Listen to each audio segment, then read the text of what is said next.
పోల్కి necklace stock అయితే ఫుల్గా వచ్చేసింది. పోల్కి జ్యువెలరీ మొత్తము నా చేతిలో పట్టేసుకుంటున్నాను. చూడండి ఎంత బాగుందో. ఇది బిఫోర్ మేకింగ్ అండి. ఇప్పుడు నేను దీన్ని మేకింగ్ అయితే స్టార్ట్ చేస్తున్నాను. కొత్తిమీర కట్టాలండి. చక్కగా ముక్కలు ముక్కలుగా కట్ చేసేసుకున్న తర్వాత ముత్యాలు తీసుకున్నాను. చూడండి అన్ని ఇలా కొత్తిమీరకి ఎక్కించి రెడీగా పెట్టేసుకున్నాను. ఇప్పుడు మన పోల్కి నెక్లెస్ ని తీసుకొని ఒక్కొక్కటి చుడుతూ వెళ్ళాలి. ప్రీవియస్ గా అయితే నేను డైరెక్ట్ గా చేత్తోనే చుట్టాను. ఇప్పుడు చలి వల్ల చేత్తో చుట్టలేకపోతున్నాము. సో మొత్తం కూడా కటర్స్ పట్టేసుకొని ఫాస్ట్ గా చుట్టేసాను.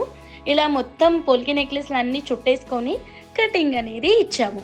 కటింగ్ కూడా అయిపోయిన తర్వాత here it is final look అండి. ఎంత బ్యూటిఫుల్ గా ఉందో కదా. ఈసారి గ్రీన్ కలర్ లో తీసుకున్నాను. లాస్ట్ టైం వైట్ పోల్కి నెక్లెస్ కి చాలా మంచి రెస్పాన్స్ ఇచ్చారు. గ్రీన్ లో కూడా క్వాంటిటీ ఉంది. డైరెక్ట్ హోల్సేల్ ప్రైస్ ఇస్తున్నాను. అస్సలు ఆలస్యం చేయొద్దు. ఎవరికి నచ్చినా స్క్రీన్ షాట్ తీసుకోండి. స్క్రీన్ మీద ఉన్న మా వాట్సాప్ నెంబర్ కి కాంటాక్ట్ అవ్వండి.